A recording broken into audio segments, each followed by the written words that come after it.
The Georgia Guidestones, I think a lot of people are aware of these things. They're a monument erected in Georgia, about 90 miles east of Atlanta, in Elbert County, Georgia. It's there's 10 guides or 10 commandments. I think there's 4 stones. They weigh about 20 tons each, and there's a capstone. They're made out of solid granite. You know, as far as what people know is who erected them, but I want to go into background who erected them, not only in the Western capitalist nations, but also how it's connected with the Russian leaders too, because I think the East versus West was basically a large scam that's perpetuated upon the masses on both sides of the world. It was this R.C. Christian, obviously not his real name, walked into the offices of Elberton Granite Finishing Company in June 1979 and announced that he wanted to build an edifice to transmit a message to mankind.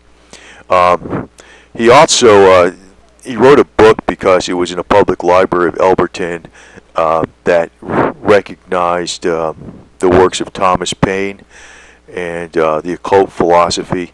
So he is, well, you can say he's anti-Christian, but let me just get on with this real quick. The message of the Georgetown Guidestones is to maintain humanity under 500 million people in perpetual balance of nature. That's number one.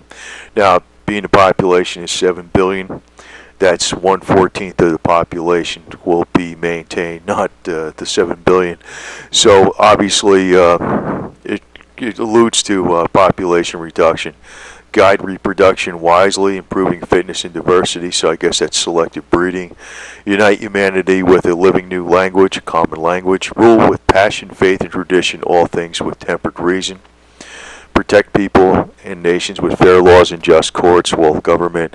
Let all nations rule internally, resolving external disputes in a world court. So avoid petty laws and useless officials. Balance personal rights with social duties. Prize truth, beauty, and love, seeking harmony with the infinite. Be not a cancer on earth, and they mention this twice. Leave room for nature, leave room for nature. So it's definitely environmentalist in nature. So you can judge it either way you want to, but I'll show you who's really connected to it, and it's not just the Western leaders. The message of the American Stonehenge was also foreshadowed the current drive for sustainable development.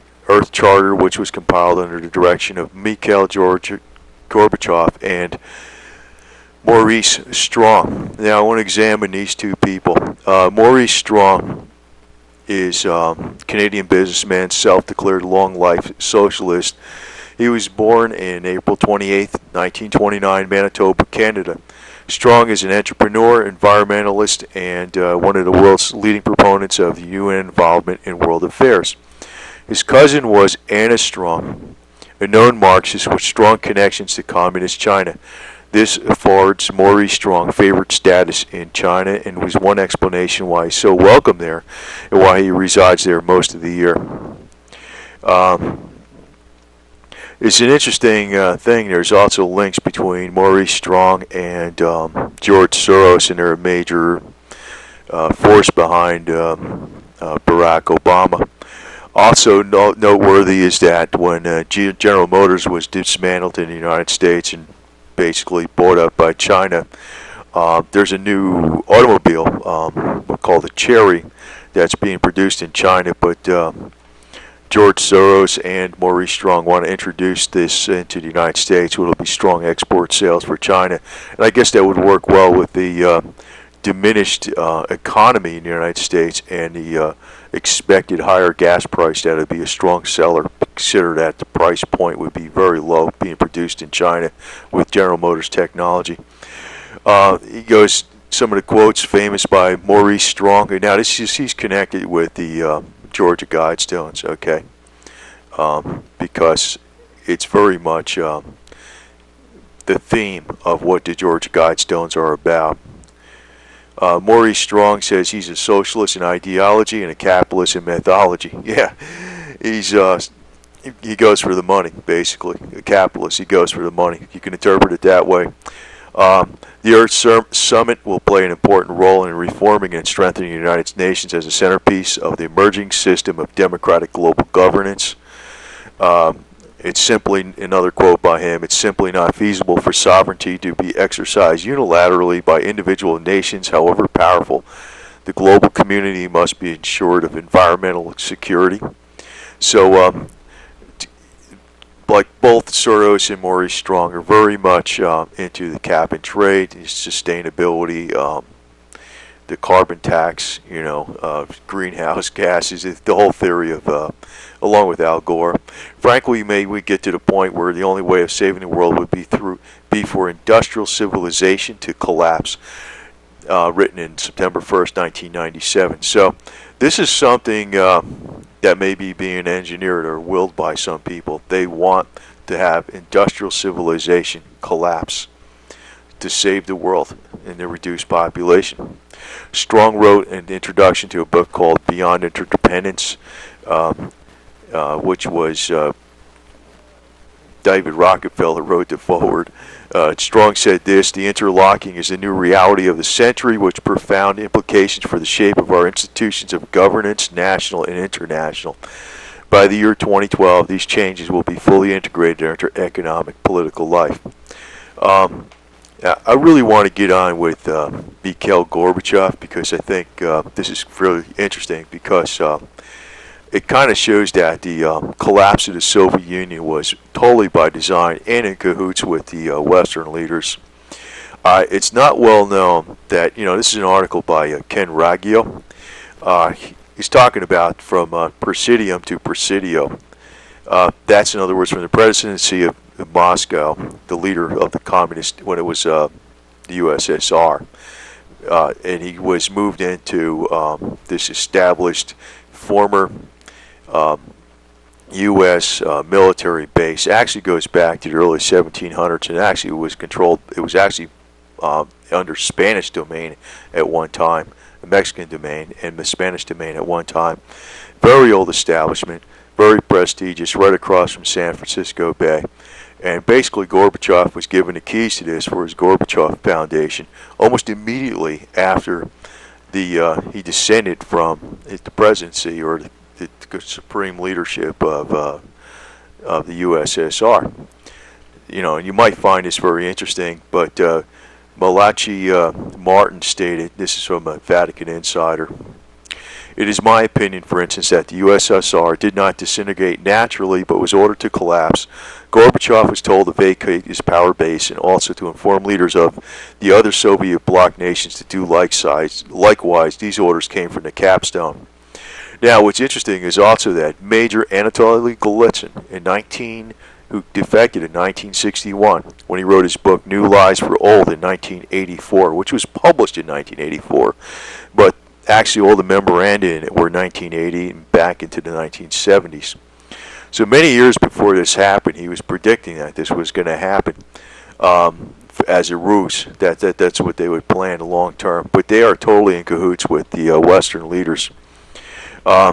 Gorbachev came up through the ranks basically as in the agricultural era, and he endured the disastrous famine in a peasant family of European Russia. At the age of 12, the Germans occupied his hometown of Stavropol.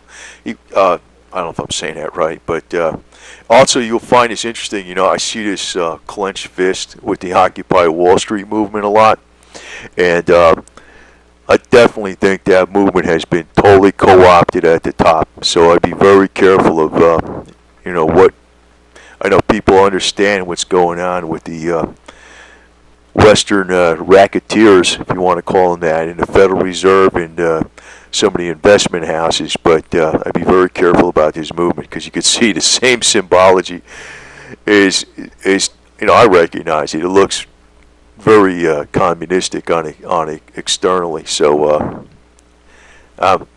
well, anyway, that's getting off track. But Gorbachev began as a agriculture industrial reformer. He was the second Secretary of Agriculture, became the first Secretary of Agriculture. Then since he was more prominent, he got into more international roles. He led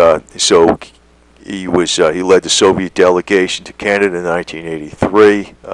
He was working with Brezhnev at that time.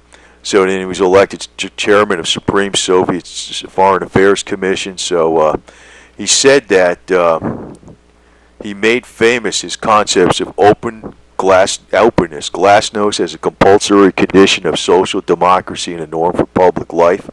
This was something else that Major Anatoly Golitsyn was saying years before that they were planning. It was all a scam. But it's like they're planning it together with Western leaders. His role in international nuclear disarmament, disarming the USSR, and reuniting Germany, Gorbachev earned world recognition. Now, there's a lot of behind-the-scenes other people that are saying that they really haven't disarmed. They were disarming things that were obsolete and keeping on with a program with the most high-end technology. Now, I'm not going to get into that, but that's very much likely from what I read. Talking about reuniting Germany, this was something that Major Anatoly Golitsyn was talking about too, that they would contemplate tearing down the Berlin Wall. And he was talking about this many years before it happened. So, you can figure it's a ruse. Gorbachev met with Ronald Reagan in Geneva, and perestroika restructuring began. Something else, again, Major Anatoly Golitsyn said years before. And Ronald Reagan was not really the one that was in a leadership role. He was the visible man, the personality. That was the president, and it was actually George Bush, vice president, that was actually the guiding force behind that, the presidency of Ronald Reagan. So in November 1989, he ordered the Berlin Wall to come down, and you also remember that, the speech by Ronald Reagan saying, tear down this wall, big emotional play for the crowd. And something else, again, I'll repeat, Major Anatoly Golitsyn, who wrote the book New Lies for Old, published in 1984, and actually the material inside of it was dated 1980 and into the 70s. He was talking about this was going to happen and that it was a ruse. In December of 1989, Gorbachev was in the Vatican making plans with the Pope. Then he saw George Bush in Malta. So he becomes extremely popular in the West, and there was a big media blitz at that time with Gorbachev, Gorby dolls with the hot dolls with the little, birthmark he had on his bald head, which was, they're selling like hotcakes, which goes to show you people are blatant idiots, plain short language. Then in a theatrical, if not staged event, definitely a stage event, President Gorbachev was kidnapped and finally released by coup plotters in 1991. So that ended the Soviet Union. So he was released. They didn't kill him. They just kidnapped him and released him. In August of 1991, he resigned as head of the Communist Party. Finally, on December 25th, he resigned as president, and the USSR was officially dissolved. The world was shocked. I wasn't shocked because I read Major Anatoly Golitsyn. I knew this was going to come about. So he was talking about this, more than 10 years before this happened, that they were going to do this. And again, Malachi Martin of the Vatican Insider states in 1997, and this is a very conservative John Birch Society newspaper or magazine, The New American. He states, it is my opinion, for instance, that the USSR didn't disintegrate naturally but was ordered to collapse. Gorbachev was told to vacate his power base and also inform the leaders of Soviet bloc nations to do otherwise. These orders came from the capstone. Now, I don't know about this capstone. I'm just going to get into specifics as far as just calling it the capstone, because that gets into abstract conspiracy theories, and I'd rather know names. Martin says in Windswept House, within 2 years of Gorbachev's ouster, this is important, Gorbachev Foundation USA had moved into the disused military offices of Presidio in San Francisco. So why would people in the United States make a move to bring him into the the United States, and set up his Gorbachev Foundation, which is basically a sustainability and environmentalist movement and deindustrialization movement, right after maybe he resigns from the Communist Party as leader, and he's been a lifelong communist. Why do that? Why do that? Obviously, they're all in cahoots with each other. That's quite obvious, the reason why.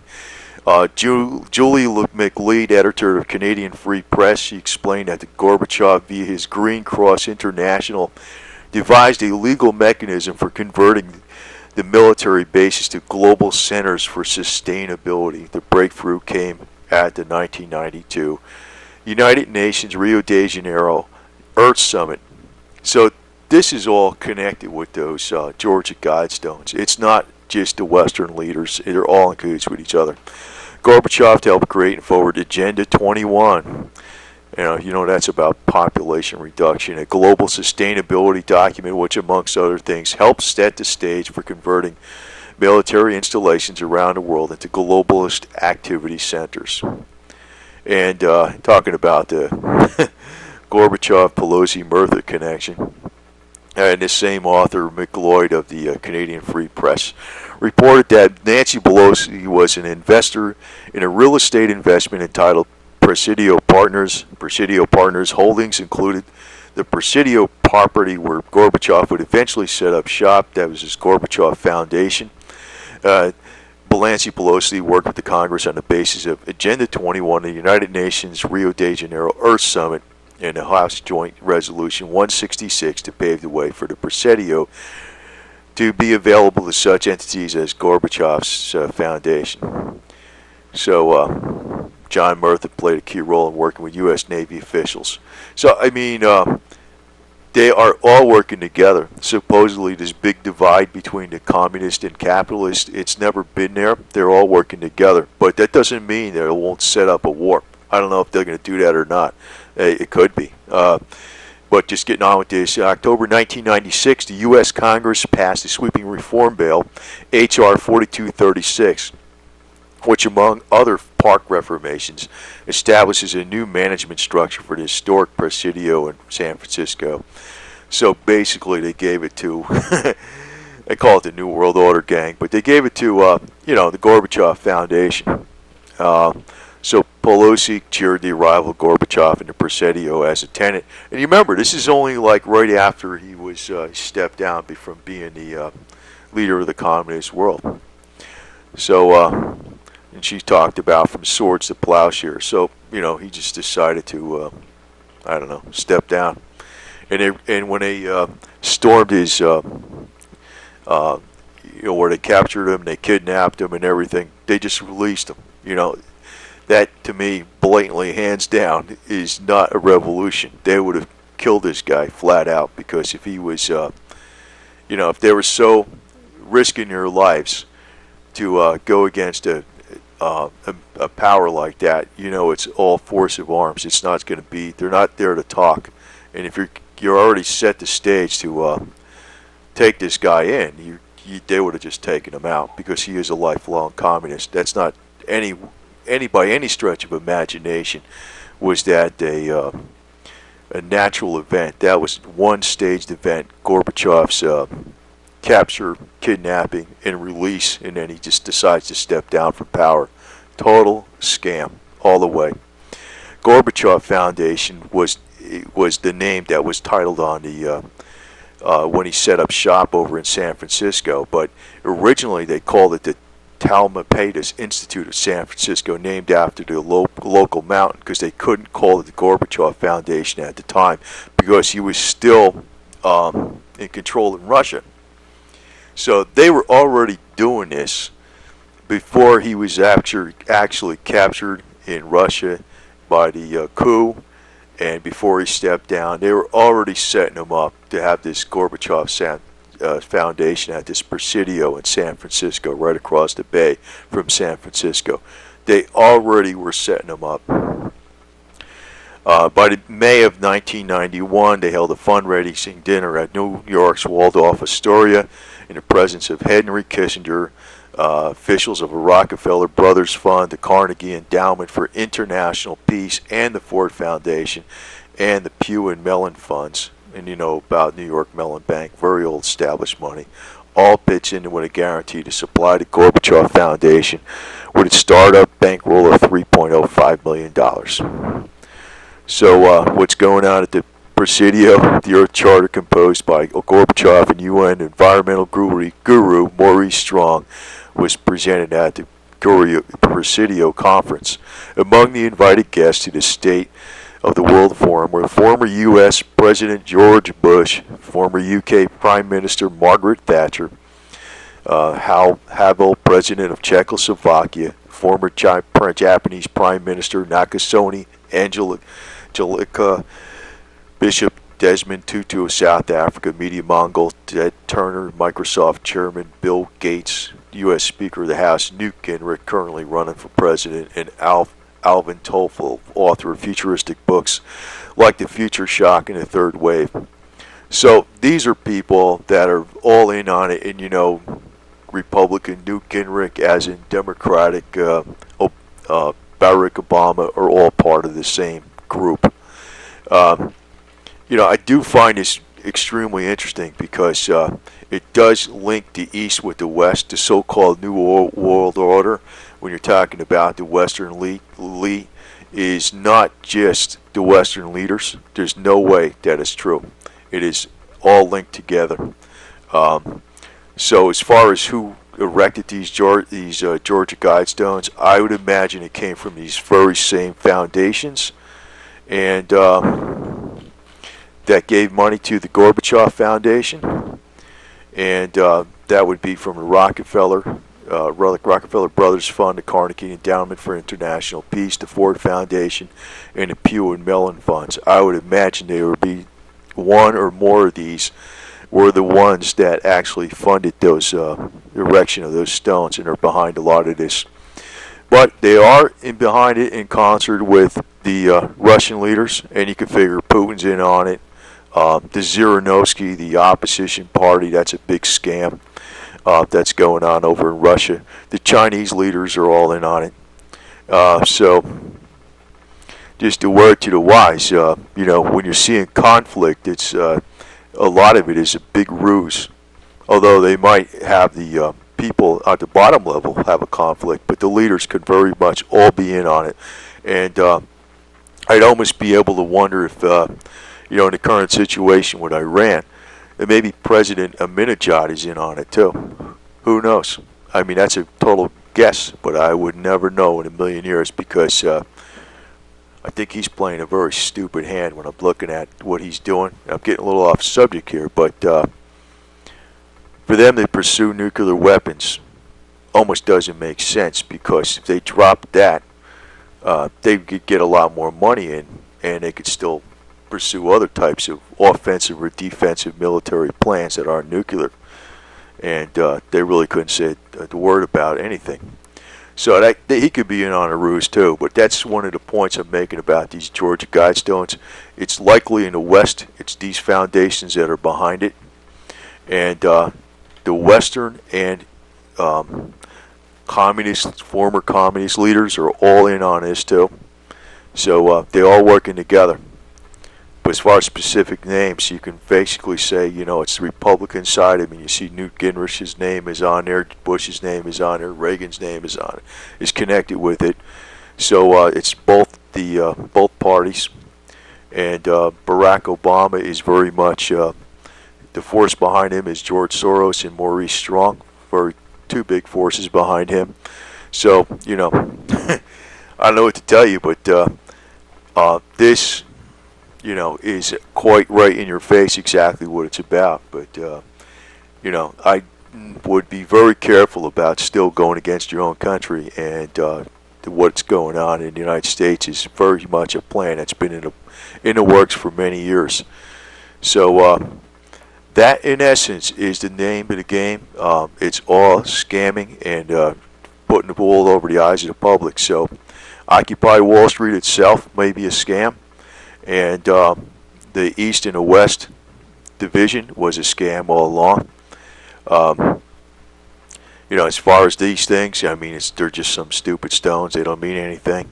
I would not get emotional about it, but do watch the money and where the money's coming from. And one way to really trash the money system is to keep buying the physical metals and people pull money out of the banks and be as independent and frugal and austere as possible, and just go ahead with things in that way, because you are removing your finances from the system, and that is actually what will strangle the